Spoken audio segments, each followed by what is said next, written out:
Well, good morning. As Jeff mentioned, my name is Joel Larson, and I've had the pleasure of working as the Associate Director of the Water Resources Center since January. So it is exciting for me to be at the first Water Resources Conference, my first Water Resources Conference.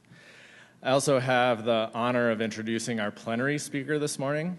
Ray Archuleta is a farmer from Seymour, Missouri, and he teaches biomimicry strategies and agroecology principles on a national scale for improving soil function. He received his AS in livestock science from Northern New Mexico College and a BS in agricultural biology, plus over 30 hours of soil-related graduate classes from New Mexico State University. A little different than up here. Ray has over 30 years of work experience as a soil conservationist, water quality specialist, and conservation agronomist with the Natural Resources Conservation Service. In those positions, he worked in New Mexico, Missouri, Oregon, and North Carolina. He's also a certified professional soil scientist with the Soil Science Society of America and served 2 years in Guatemala as a livestock specialist in the Peace Corps. Ray has been spending quite a lot of time in Minnesota over the last couple of months, so despite the snow on Sunday, please continue his warm welcome as he speaks about soil, the birthplace of a healthy planet. Thank you, Joel. I'm going to ask a favor from the audience, please. Give me an incredibly good morning, because right now I can see right there it's morning, and this is a tough spot. Good morning. Oh, we can do better than that. Come on. Good morning. Good morning. You must be engineers. Yeah, first 7 years of my experience with NRCS was working in engineering. So I can relate to that. I really appreciate every one of you coming. Let me get this thing right here. Ready? Okay, how many are biologists? Raise your hand. Okay. How many agronomists? Very few. How many hydrologists? Quite a bit. Geologists? How about social sciences? Anybody in the social science? Excellent. Economists? Jeff, we still love you, man. It's okay. Folks, I'm going to share a journey with you honestly, it was kind of depressing, really, when I first started as a conservationist. After about 20 years in my career, and as you can tell, that Joel's telling you, I've worked in several states. With NRCS, you travel, or maybe I just couldn't hold a job, I don't know. But it was about 12 to 15 years ago into my career, I was in Idaho, I realized there was something really wrong. I could not put my finger on it because I noticed that we were spending millions, billions of dollars out on the land, and yet every time irrigation season came on, that Snake River turned chocolate, and I was the district conservationist, and I was responsible for that. And I took that personally. Bothered me. I thought, again, I was in my 40s, I thought maybe I was going through a midlife crisis. And as I traveled, this is what I continued to see on the land. Notice the dates, 1935 and 2014. I said to myself, well, look, we're spending all this money. We go to some of the best universities in the world. Why are we still here? Why are we still having these issues? This is Arkansas, by the way, with an area that gets 50 inches of rain. And we cost share that practice, where you scrape the soil for irrigation, and we cost share that. This happened in 2016. Is the audio working on this thing? This? That's supposed to be making some noise. It's not. That is 2016, ladies and gentlemen. I said, why? Why are we still here? Why is this still happening? This is Texas. This is our country. This is our beloved Iowa, 2017. In fact, actually, people got killed on that incident with when that big dust storm. And then I get invited a lot to go to Wisconsin and to talk soil health with producers. And as I traveled the whole country, I took this picture as I was going to New Jersey. And I wrote this because, now keep in mind, let me give you some context. Our agency, NRCS, Soil Conservation Service, was based on the fact that not only was it an engineering agency, but a very technical agency, but everything was wrapped around the conservation plan. And when I did that, and I wrote, our lakes and rivers are filled with nutrient and conservation plans, but not crystal clear with understanding. Now, please keep this in mind when I say that. I learned the planning process. I did nutrient management plans. I wrote conservation plans, worked with big cave fills. I did all that, and yet we still had these issues. What was the thing that was the problem? And I started to realize that as a human being, I was focused on tools and process. And it wasn't just me, but most human beings were focused on tools and process. But what I started teaching now, what I'm learning now, and what I'm teaching across the country is understanding. Understanding. Tools and planning process are critical. Please don't misunderstand me. So as I crossed the country, this is what I would see and observe, and this is what I would see nationally, that the soil was naked, hungry, thirsty, and running a fever. To me, this was personal. This became very, very personal to me because I could see it as I crossed the whole country. And it's not just our country, but the globe. About 10 or 12 years ago, no more than that, about 20 years ago, NRCS did a study in New Jersey where they went into lawns and collected the bulk density of lawns, subdivisions, and they found out that the infiltration rates were, just to give you a point of reference, everybody understands what bulk density here is, 2.2 grams per centimeter cubed. Look at the infiltration rates, as you can see here, on a particular pasture was 1.47, but look at an athletic field, 1.95, a subdivision lawn, 2.03. In fact, there was an article way back talking about the death fields, how young people playing football not only died got injured, not so much just from the contact, but when they landed on the ground because the ground was so hard. So when you understand living in a subdivision, they come in there and they scrape that surface, compact it with heavy equipment, put some grass, and give you a lawn, give you a shrub, give you a tree, and then people wonder why their trees are dying. And so what happens after that is then I start realizing not only on the land with heavy tillage, in our urban areas, we have an infiltration rate, infiltration problem. We have severe flooding. And I go around the country and I tell people, folks, we don't have a runoff problem. We have an infiltration problem. And I'll explain that later on. And so with just 1 or 2 inches, a lot of our soil should be able to handle all that 3, 10, 30 inches. We've done infiltration rates in forest with 50 inches per hour.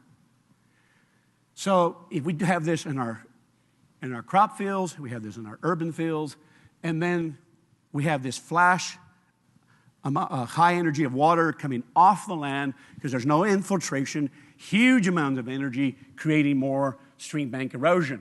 See, that's in New Jersey. Those streams should be flowing pretty much all year round. So the flows become very heavy, and then they dissipate, and it looks like that in the middle of summer. So not only was a soil issue, I also started realizing is the destruction of our soils foundational to a lot of issues, not just our infiltration, our water quality issues, but I also noticed too, as I was traveling across the country, there was a dying of rural America. See, the blessings of the land actually flows through the farmer and rancher. It always did. The community, the local grocery store, the local gas station was supported through agriculture. Our country was predominantly agriculture. If you drive this country now, this is what you see in rural America. You see a death of community. See, what is happening, ladies and gentlemen, not only are we destroying our soils, but the tools that we're using are actually making us go broke. This is an interesting report from Canada showing In the blue is inputs that farmers have to put into the system, fertilizers, chemicals, pesticides, and this is the income. This has been happening since the 1900s and steadily to today. I have there's a saying I love from the Australians. You cannot be green unless you're in the black. Cannot be green unless you're in the black. And so, not only are we having issues with our soils, our farmers going broke, but how many of you heard recently in 2016 the large suicide rate on farmers? Raise your hand. It's a big issue. And I kept saying, well, myself being a farmer, what's going on? These are God's people interfacing with the creation on a daily basis. You would think that's the most awesome job you could have on the planet, and it is. The problem is the stress that they have to endure to maintain infrastructure. Most of us here, myself included, when I was working for the government for 32 years, I had a laptop, a cubicle, and I could make a pretty decent living. I didn't have to maintain huge amounts of infrastructure, just a car to get to the place. Producers maintain millions of dollars of infrastructure, millions of dollars of infrastructure, and then maybe they might be able to make some income. They pay themselves, but really do they make a profit? That became an issue. I could see that I saw that as an issue as I traveled the whole country. So I said, what's the problem? Then on top of that, I noticed that our life expectancy dropped down a couple of years. How many knew that? Then I said, wow, I think all these things are connected. See, one thing is I left 8 years of college. One thing I did not learn was systems thinking. Even though I attended a class in ecology, did not understand that everything is connected, everything is one. So our soils are not functioning. We have infiltration issues. Our communities are going broke, and we're getting sick. So I said to myself, why is there so much ignorance, including myself? There was a great TED Talk by Ola Rosling. I would write this down. There's a new book he came out with. It is absolutely phenomenal.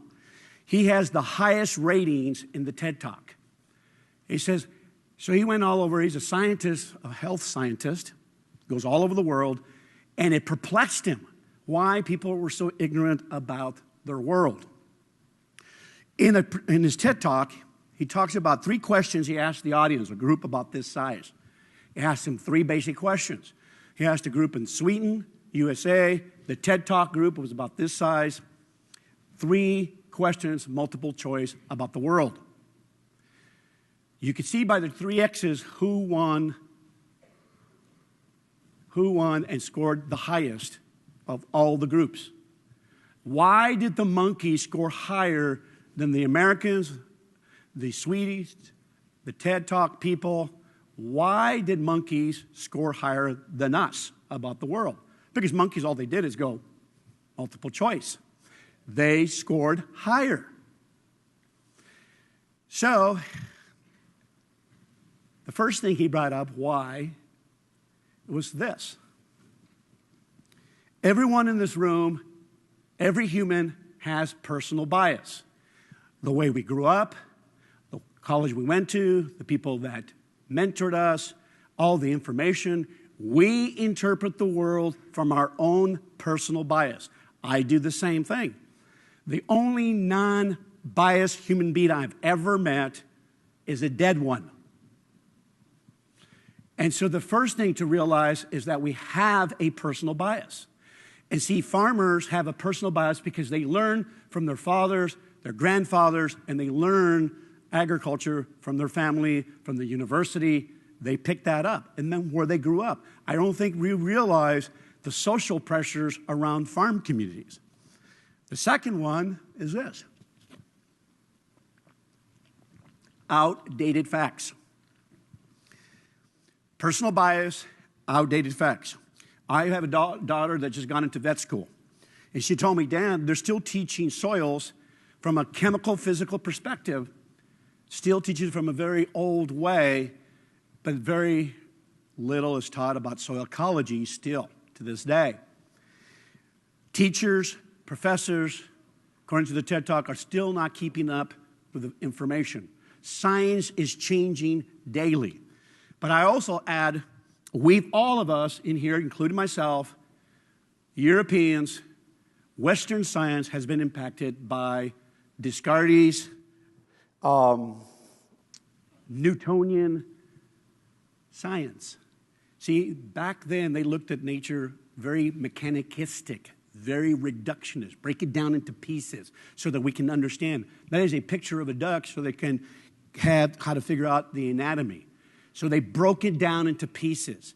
I was a product of that and did not understand how everything was connected to a whole. Case in point. Ladies and gentlemen, please raise your hand. How many say that's a car? Raise your hand. Come on, raise your hand. Come on, get active. You're alive. Drink some more coffee. How many say that's parts of a car? Raise your hand. How many are answering twice? How many are asleep and don't care? Folks, let me show you from reductionism. If I jump on that car tire, will it get me to the store? No, it would not. If I jump on the engine, would it get me to the store? No, it would not. It's the relationship of the pieces working together as a collective whole make the car. When I left college, this is the way I looked at the natural system. Fragmented pieces. And then I would interpret the farm. There's the prairie, there's the woods. They are totally separate. I reduced it into pieces. That was a wrong perception, wrong way. Where's the other science, another field that's deeply impacted? Not only is agriculture, but the medical field. My wife's been sick for a couple of years. Autoimmune. Take her to the doctor, go to the generalist. First thing they want to do is send you to the specialist. But the generalist should know how every piece works and should be the most brilliant doctor of all. They reduced us into pieces. So our medical field is phenomenal for taking parts and putting parts in, but when it came to chronic disease, it was really poor because they didn't understand how everything worked as a collective whole. Please write this down. Dr. Russell Acuff, systems thinking, passed away, has an hour and a half TED Talk. Really helped me understand systems thinking. It was very, very powerful. Probably one of the better systems thinker out there. This was the result of my career as a reductionist conservationist. Here you'll see a landscape picture that we all see. This is a no-till system. This is tilled. Look at the aggregation. You cannot have porosity. You cannot have infiltration without aggregation. The only fields that were functioning is the grass waterways, the filter strips, the diapers I call. All the tilled ground, all the bare soil has less aggregation. So we were spending millions, and we still are to this day, spending a lot of money on reductionist conservation. I was responsible for putting lots and lots of diapers. The only fields that are capturing sun, building aggregates, feeding biology is the filter strips, the grass waterways. But as I drive across the country, came through Minnesota, came over here, as I travel the whole place, what do I see in the winter? Bare ground. Not building aggregates, not changing the porosity and infiltration. Then the last thing was, the third thing, personal bias, outdated science, and the last thing is embellished news. See, we get news because it sells. Not because it's exaggerated. We as humans, if you read in this book, talk about we like to have that contrast of good and bad. It's more dramatic. It sells. But a lot of the world is a lot in between, a lot of gray. So when you have intuition, skewed information, the monkeys beat us. Then we have what you call an upside-down view of the world. See, I had an upside-down view of the world. I had my personal bias. I had wrong, outdated information. And like everybody else, I get my information from various sources. But today, I'm going to talk about a way that'll change that, to have a correct view of the ecology and the biology, and especially the soils. But the first thing I had to approach, now keep in mind, I'm dealing with the most complex ecosystem on Earth, besides the soil. You, humans, are very complex. What I don't understand is why we have not brought the social and the cultural and the psychological people into bear with our sciences. Why are we treating them separately? Because you're dealing with the most complex thing here is the human mind. My wife's told me, husband, I'm going to tell you, you are 99.9% of your problem. She's right. See, once I realized I'm the problem, it's the way we look at things, it changes everything. Another thing I've learned through the years of being a conservationist, promoting and changing, getting change in the land, is understanding human nature. It's incredible, important to understand human nature. This is why one of the reasons I became a farmer. If I'm a farmer with human nature and I understand their perspective, I have a better way to communicate. Another thing that was a big detriment of me promoting conservation on the land is this. It's very difficult to get a man to understand something when his check depends upon it. There's everybody in the land trying to sell tillage, fertilizer, chemicals, seed, and then you have the government and you have all these vested groups, but rarely is there any vested group for the soil itself. And yet our producers are going broke. Then another paradigm I had to deal with is when I left college. I left college thinking, okay, they taught me the soils are biological, chemical, physical, and they're all equally important. How many were taught that? How many take a soils class before? Raise your hand. How many agree with that? Raise your hand. How many of you think I'm setting you up? Raise your hand. I am.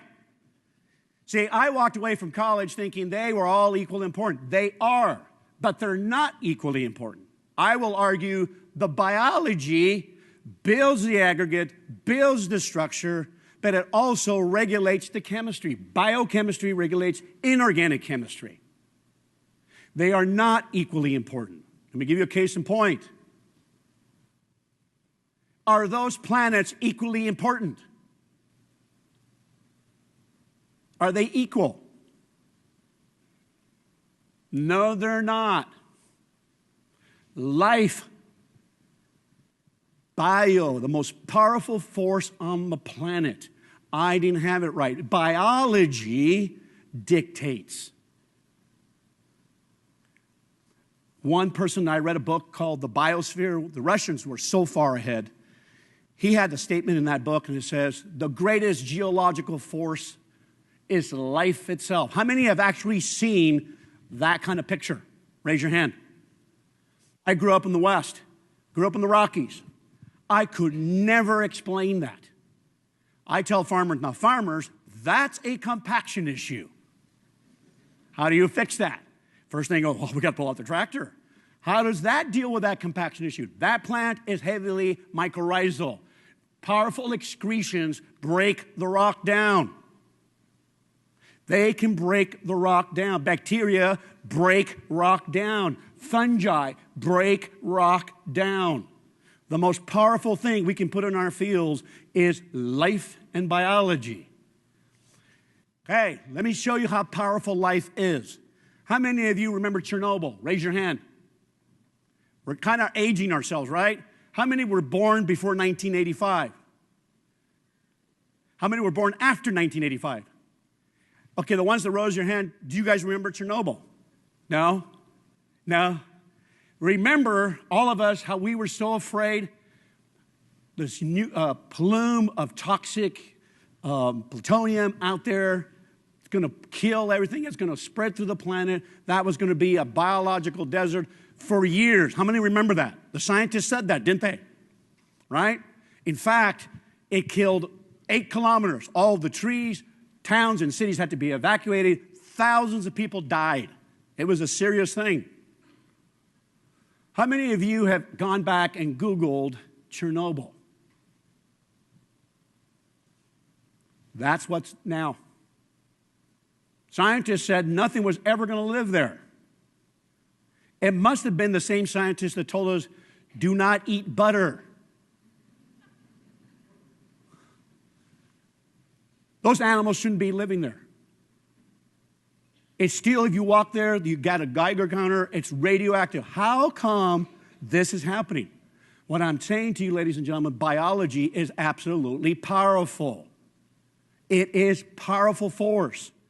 So when I work with farmers, first thing they tell me, now Ray, you don't get it. We can't do cover crops and no-till here because it's too cold.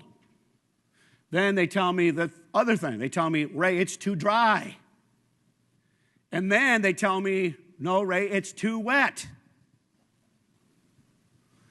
Then I say to them, but how come we're doing no-till in Canada, the Dakotas? How come we're doing it in Afghanistan? And how come we're doing it in the humid West where there's 60 inches of rain? What do those all have in common? Biology. Soil biology. What I missed when they never taught me in college was soil ecology. I took graduate level soil microbiology, but they never brought the soil ecology and gave it context to me. So let me show you what we used. And now I'm sure we need to get this video going. I don't know what's going on. We used this demonstration. Let me get it, see if it's going to work. I have a question to ask you. Is your soil... Okay, now let me back up. Ladies and gentlemen, now how can I deal with a group of people that have been taught for many years, cultural, social issues, all the pressures? How am I going to get farmers to change? We use this very powerful demonstration. Here they are. It's the first one. I have a question to ask you. Is your soil healthy, functioning, and stable? One of the best diagnostic tools that I know of is the soil stability test. Here are two soils, exactly the same soil type. This soil has been tilled for 30 years. It is addicted to chemicals and fertilizer. This soil has not been tilled for 40 years. It is covered year-round with diverse plants. It is completely weaned from chemicals and fertilizer. Watch what happens when we drop the soil in the water. These are the same soils from North Carolina. Left is 0.5% organic matter. Notice the how right the is 6%. Soil is falling apart. The biotic glues in the organic matter are burned up by tillage. The soil pores have collapsed. Notice the no-till soil. The soil's holding together. The pore spaces are still intact.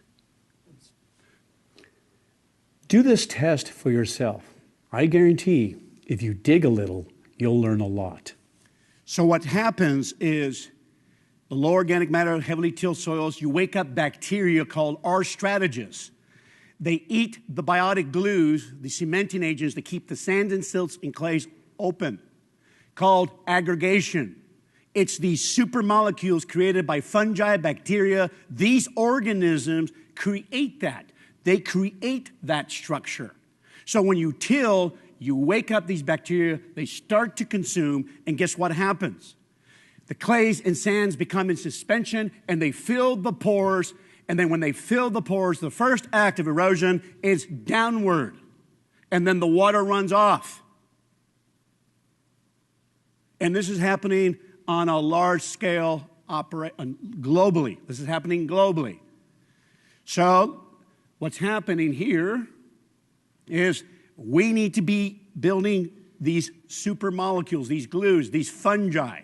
They're the ones that fuse the sands and silts together. They do that. Biology does that. This is what a good aggregated soil should look like. But you got to be feeding. Those aggregates only last 27 days. There has to be continuous plants on that ground all the time. If you put too much fertilizer, it hurts the aggregates. If your rotations are poor, it hurts the aggregates. If you overgraze, it hurts the aggregates.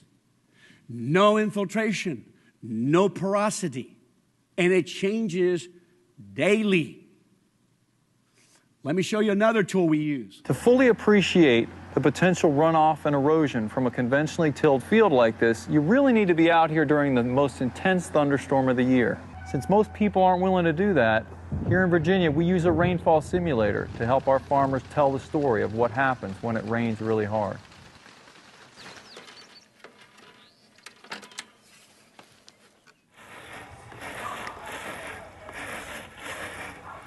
On the left, we start with a tray of dry, loose soil taken from a clean till field. On the right, we start with a slice of intact surface soil from a long-term no-till field. This soil is not only protected with a mulch of cover crop residue, it also has a stable, porous sponge structure. You know, years ago, as a kid, I remember, you know, you'd get these big, heavy thunderstorms in the summer, and it would just wash the field, and you'd end up with mud down on the road. And I'm talking about mud that you'd go over there with a skid loader and scoop out of the way so the cars could go down the road. What I'm seeing now is I'm seeing these heavy rainfalls, and I'm barely seeing a trickle coming out of the field. After we simulate an extremely intense thunderstorm for 5 minutes, the differences are obvious. Most of the water we applied to this soil has run off into this jar, carrying away with it a thin but very significant layer of topsoil.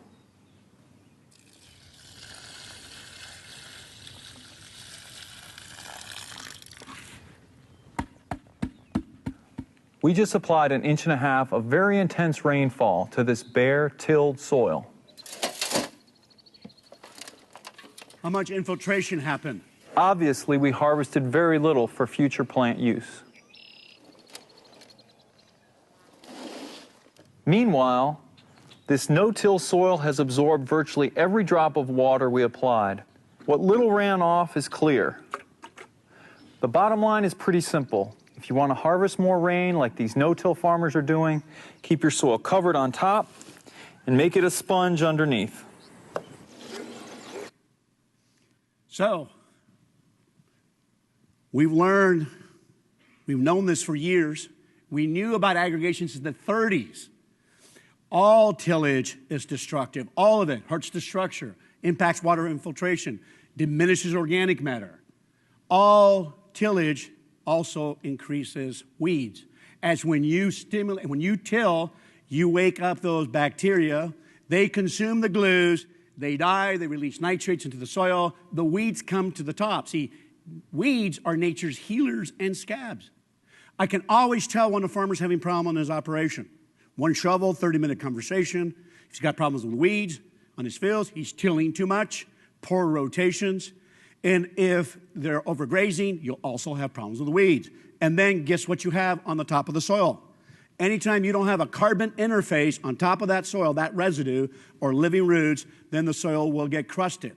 When I walk on organic farms, conventional farms, even no-till, poor no-till, it will crust. So then I use this other tool called the shovel. We walk out in the field, and I said, producers, this is what this is about. You move your animals, you do the cover crops for them. They are part of the water cycle and the nutrient cycle. I never knew that the biology is the completion of the water cycle. I'll say it again. They are the completion of the water cycle. If the water does not go into the soil, you have a disrupted water cycle. It's not supposed to go into the river and the lake first, into the soil first.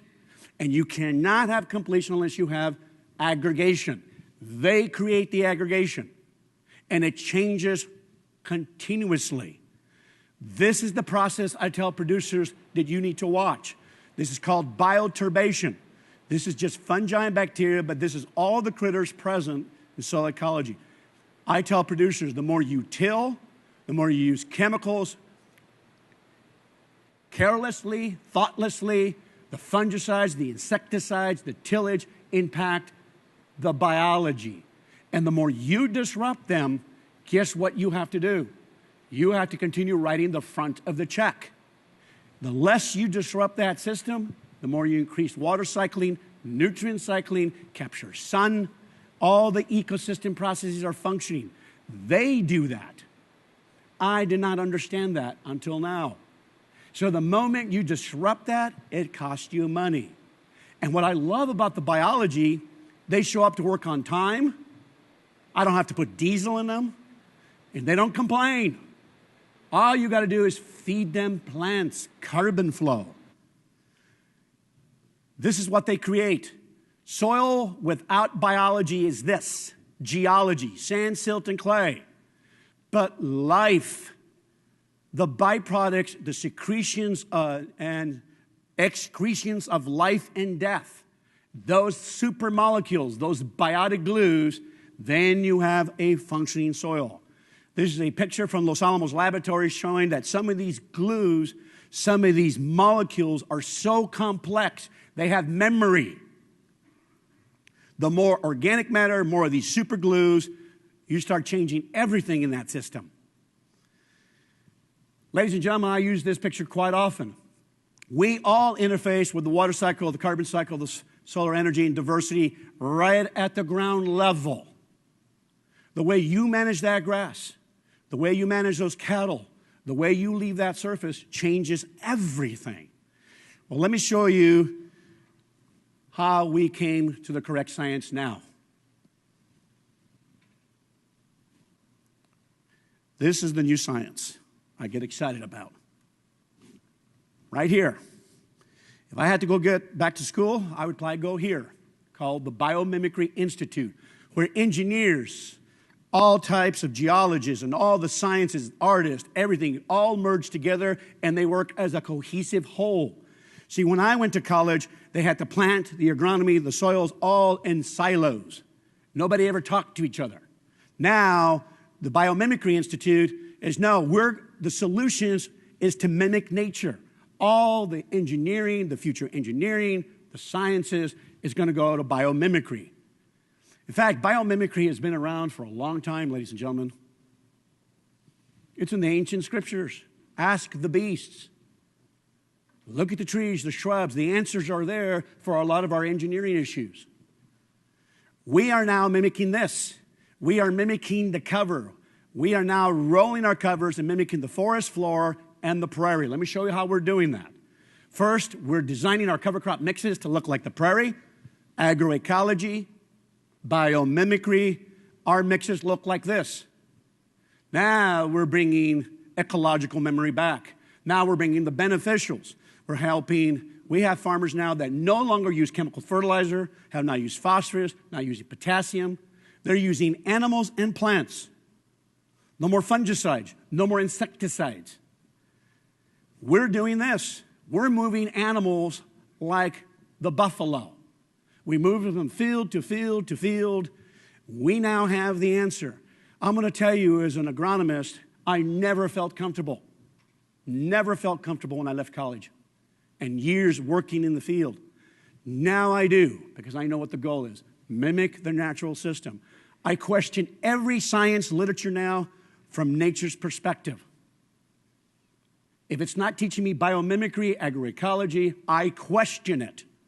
I've already seen the results of 83 years of failure, and it didn't work. Now we are moving from here, this is not mimicking nature, to here. And it's changing the quality of food. It's changing everything and fixing and healing the land. What a neat concept, mimic nature. Wow. Love it. We're teaching these principles. This is towards the humans, and this is towards the ecology. I'm going to go through them. I don't have time to go through this. You have to come to my school. But here's what we're teaching farmers now. Principles. We want you to understand the principles of ecology, the principles of how the soil works. If you understand the principles, there are many millions of methods. You get the principles right, you can go a long ways. I also quote Dr. Nissim Taleb. Any of his books are phenomenal. He's a statistician. Now, I know some of you love data. Please don't throw rocks at me. But he says, be careful with it. You'll drown in it. I teach farmers principles. Understand the principles. It is complex. I read a lot of stuff on chaos, quantum physics. It is way above me. The natural system is so elegant. But if I can get farmers to follow principles, the land will change on them, for them. First one, grow a living root 24/7. This is how we're doing that. First, we tell producers plant and soil are one. They're never a separate unit. We taught wrong. See, without plants, you don't have soil biology. By definition, soil is life. It's not geology. Which producer, this is Illinois, this is Pennsylvania. Which producer is making money? Raise your hand. Which one thing's on the left? How about the one on the right? He's building aggregates. This is the winter. This is winter in Pennsylvania. He's capturing sun. He's feeding microbes. He's building aggregates. He's sequestering nutrients in the biology. He's not leaking them. He's doing exactly what the prairie and forests do. They're always covered with a living root. Okay, so then tell producers, this is your number one job. This is a root exudate leaking liquid sun. Hundreds of compounds of organic-based photosynthetic molecules leaking to feed biology. Pretty cool. And so how are we fulfilling that? How many know what that is? Raise your hand. What is that? Is that a sprayer? It's a cover crop seeder and a sprayer. I did that in front of our organic group, and the organic group, well, first thing the organic group said, oh, it's a cancer machine. And they started laughing. And I said, that cancer machine drops cover crop seed on standing corn. Look, once you teach farmers the principles, they build that. Look what they can do with that machine. Let's see. That is, they're going on standing corn, dropping cover crop seed. So the ground is not bare after they harvest the corn. Pretty cool. Then the next one. Farmers are brilliant once you give them the principles. This is the Gandhi seed box. Drop cover crop seed as they're harvesting corn. Because a lot of farmers say, well, we don't have time, Ray. That's Indiana. Look at that producer. This is why we're doing it, ladies and gentlemen. Right here. Capture sun, build aggregates, always having a complete functioning water nutrient cycle. This is spreading through the whole country. This is Tennessee. Now we're creating a skin and armor. We are planting cover crops this tall, 6 foot, and we're no-tilling corn and soybean into that. Look at that. Beautiful, diverse, looks like the prairie. We're no-tilling. The no-till drill knocked it down. And look at the skin and armor it produces. We're doing it on cotton. We're doing it on pumpkins. We're doing it on squash. We're doing it on tomatoes. We're doing it on soybean. We're doing it on corn. It is spreading through the whole country. Biomimicry. Here's another one. Roller, planter, planting right into it. Protecting the soil surface, feeding the microbes, keeping the soil temperature cool, suppressing weeds. This is why when you walk into a forest floor, you hardly ever see weeds. We're doing the same thing. We are bringing farms back through the cover crops and understanding the whole system. There's the corn, soybean. Adam Daugherty, Tennessee District Conservationist, Masters in Engineering, Bachelor's in Biology, 30 years no-till, 30 years no-till, covers, no covers. That's Tennessee, gets 50 inches of rain. How much area where it gets less rain? How about our beloved Wisconsin, planting green? This is happening in Wisconsin. This is happening in Minnesota. It is growing. Corn popping right out. And they had horrific rain, Tony Pitterick did. And he said, my corn, I didn't have weed issues, and my corn did wonderful, great yields. We're doing on tobacco. We're doing on tomatoes. In fact, ladies and gentlemen, we're even doing on small farms. This is my backyard in North Carolina using my daughter's diesel Jetta. She was not happy. I said, daughter, can I borrow your Jetta? And I believe in animals in the system. There's Rhodesian Ridgebacks. See, my lawnmower went out. I said, daughter, I can't stand it. Can I roll your cover crops? I use no herbicide. and it worked beautifully. Okay? So I also, this is a 1 acre. My daughter, my very unhappy wife. She's my down pressure. This is why she doesn't come with me, probably anywhere with me anymore. We planted that, no herbicides. Sweet corn right into that. Why do we do that? Protect the skin. It's a protective skin for the soil. Forest has it, the prairie has it. Look what's happened in 3 years of covers in North. This is the way no-till looks in Tennessee by itself, without covers. Look at the stratified layers. 3 years of covers, look what happened. Look at the respiration rates, the consumption of water-soluble carbon, the soil health scores increased by 50%, 3 years. I am telling you, ladies and gentlemen, if you trip in those fields, you will be consumed. They're cycling so quickly. So we're telling farmers, the third principle, careful with your chemicals, your fertilizers, all that impact the biology. Living root, put the skin, limit chemical and physical disturbance. There's one rancher, great book called Dirt to Soil, Gabe Brown, kind of led this revolution, really. He was kind of the father of it because you know why? Desperate. He was desperate. When I was a conventional farmer, I used to get up every day and ask myself, what do I need to kill today? A weed, an insect, a fungi? Now he gets up and says, what do I do to bring life into the system? Completely different thought process. In fact, I shared this at the Nobel Conference. I want you to look at that picture, ladies and gentlemen. That is his crop field. That is permanent pasture. Look at his crop field.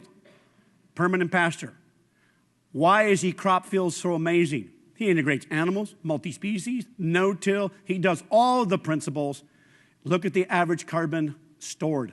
When I shared that at the Nobel, one of the researchers, that can't be. I said, come and visit.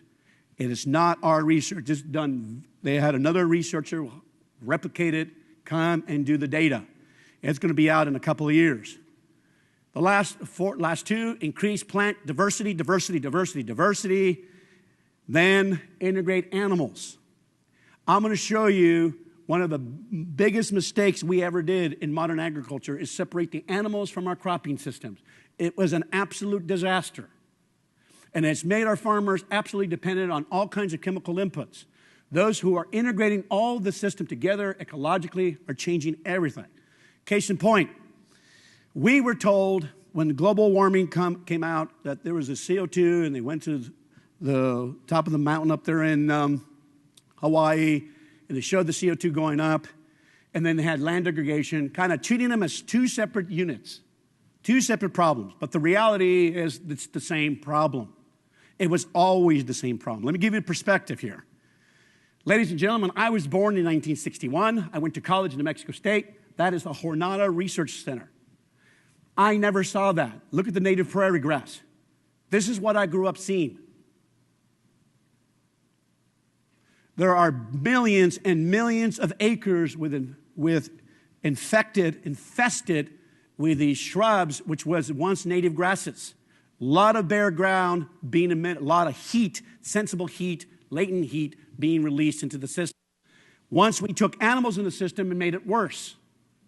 See, animals need to be part of the system, especially in these brittle environments. You drive through my state of New Mexico, Arizona, California, it looks like this. Most of Texas. Bare, crusted ground, no native prairie grass, and it used to be all prairie grass. And then in between that is giving off huge amounts of sensible heat. Then what you have is a crust through the whole part of the Southwest and the West. And you can see desertification actually increasing. Now I'm wrapping it up here. The Chihuahuan Desert.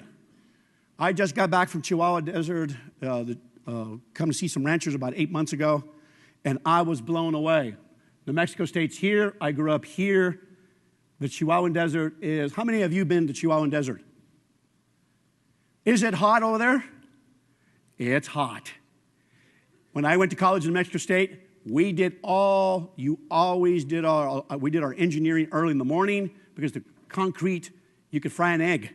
That's how hot it gets, 3 to 6 inches. Let me show you how it looks. Give you perspective. Look how much erosion with only 3 to 6 inches. This was taken just 9 months ago. I just got back from Chihuahua. Look what ranchers have done now with holistic thought process by learning from Alan Savory, learning how to mimic nature, the principles. Look what they've done. Just cows. Learning how to move the cows correctly, following the principles of biomimicry. How do they do it? They take good parts of the ranch, move the animals, because most people don't realize the cattle carry seed on their hide and in their hoof. And they move it from one place to the other place and spread the water cycle, the nutrient, and get the whole thing, biology working. Break the crust with the animal. Then they use a very powerful substance called manure. You guys don't laugh? I thought they use that. Look how powerful. That is in the desert. That is a cow pie. That's in Chihuahua, Mexico, with 3 to 6 inches, ladies and gentlemen. Look what happens when you start bringing biology into the system. You build the biotic glues. You have to learn how to manage the whole system and look at it as a whole. So what is happening now? The desert is coming back to being a prairie. The cactus are being choked out now. No high inputs, just cows. Understanding. Wasn't a conservation plan. It wasn't a nutrient management plan. It was understanding the system. Then the wildlife came back. So wrapping it up, so what's the issues and barriers we have that I have seen? Here are some of my challenges and barriers that I still have to deal with on a regular basis. The agro-industrial complex, ag policy, peer pressure is intense. The peer pressure socially is incredible.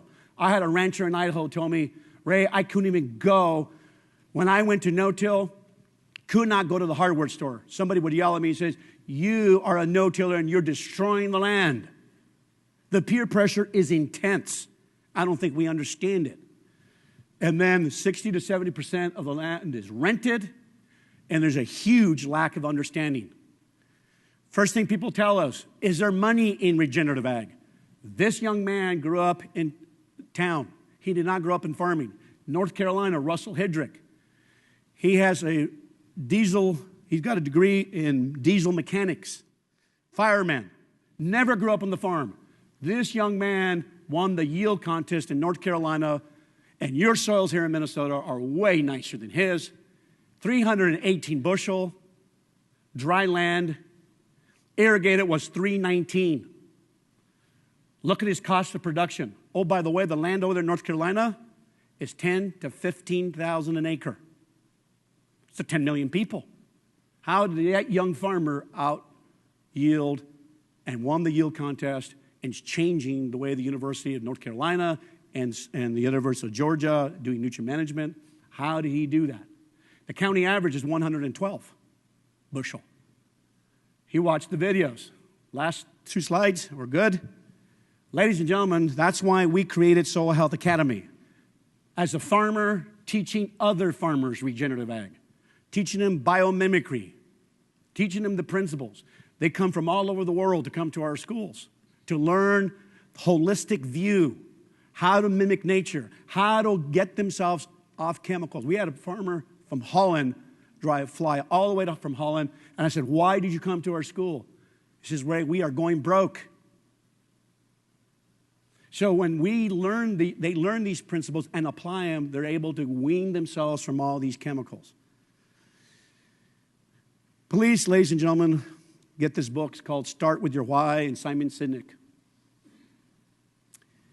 Simon Sinek, probably one of the best TED Talk speakers. This was one of my favorite books, Leaders Eat Last. What we are creating we are a catalyst and a hub and a community for building leaders. I cannot build leaders. It's by example. Simon Sinek went all over the world, and he says, where do they have the best leaders? Guess where he came to? The Marine Corps. Why did the Marine Corps have such high amount of leaders that left that group, that community? The brigadier general told him, Simon, it's pretty simple. The sergeant, the captain, they eat last. No food, they don't eat. How many of our people eat last? How many of our people in Washington, D.C. eat last? How many of the people and your supervisors and government or whoever will eat last and take a bullet for their people? What we have now, ladies and gentlemen, is a group of farmers and ranchers that are willing to take a bullet, to take the mocking and the laughing because they're doing something different. And they're teaching others. Leaders build trust. They make you feel safe. Plans inspire no one. Am I opposed to plans? No, ladies and gentlemen. Last promise. If you want to make small changes, change the way you see things. I mean, if you want to make small changes, change how you do things. But if you want to make major changes, whatever happened to me and to all these producers, we changed the way we see things. We know the goal now. Mimic nature. If a country would all come to an agreement that our goal was to mimic the natural system, we would change this country and bring the healing. Joel, I want to thank you for bringing me here. And I want to thank every one of you for what you guys do every day, because I was an ex-water quality project manager in Macon, Missouri. And so what you guys do to take care of our water resources, please, I want to thank you for what you do on a daily basis. So thank you very much for having me here.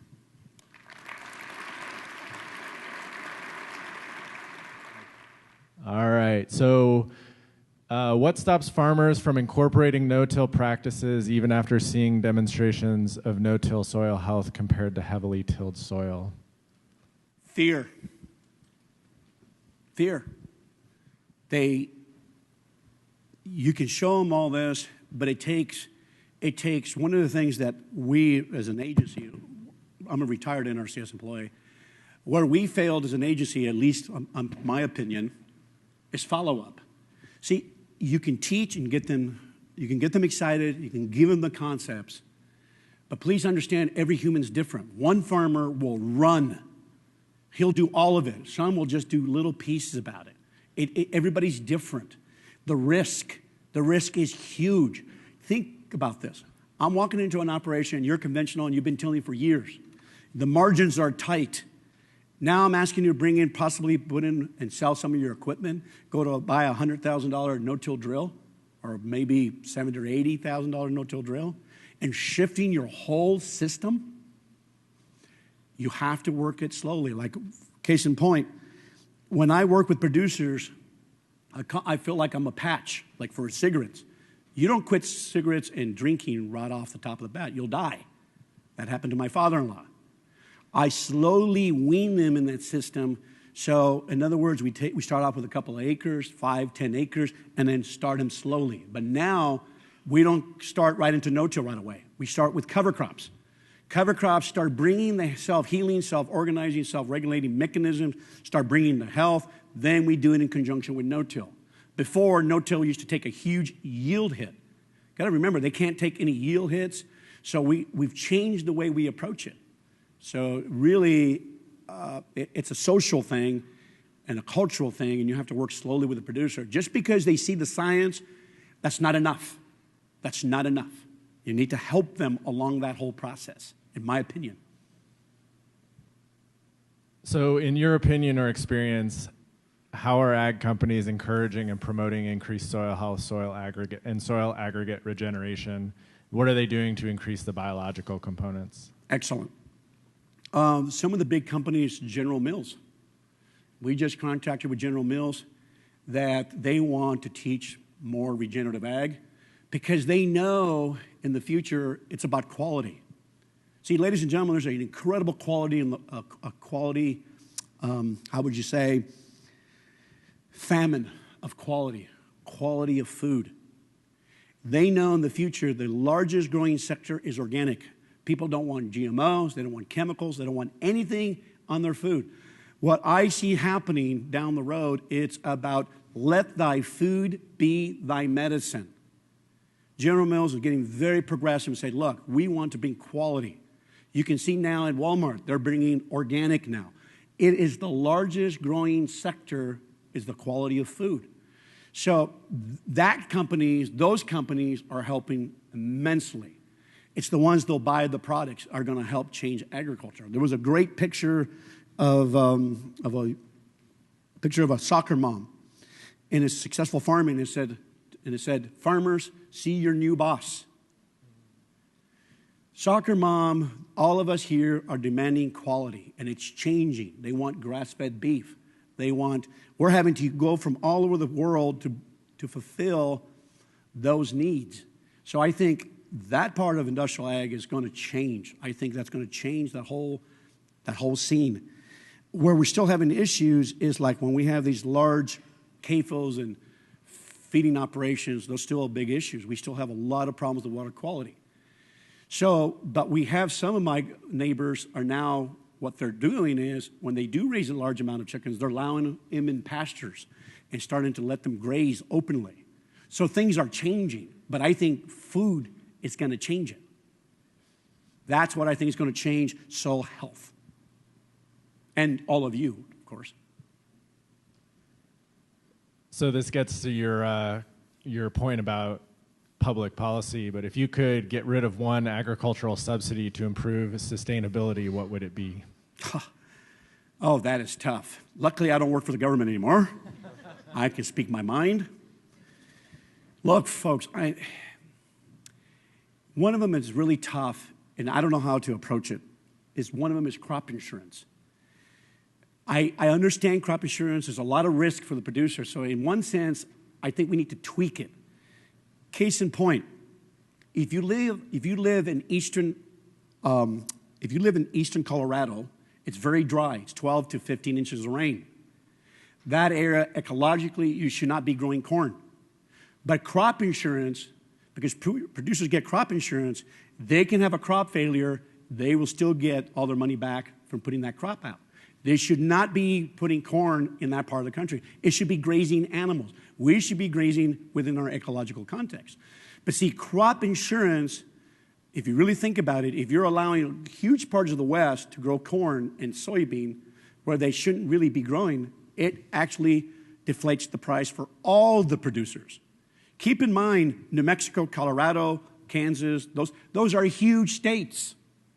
And because crop insurance allows them to grow corn, takes away a lot of the risk. So I think we should tweak it. And then also, too, case in point, a lot of us, if you're a bad driver and you like to drink alcohol and you're driving, you should pay horrible rates for car insurance. If you're not a good manager of the ecology of the farm, you should pay high rates. But right now, all of us in this room subsidize that. We pay for a lot of crop insurance. And so what we're doing is we're facilitating the destruction of our land, and we're helping it along.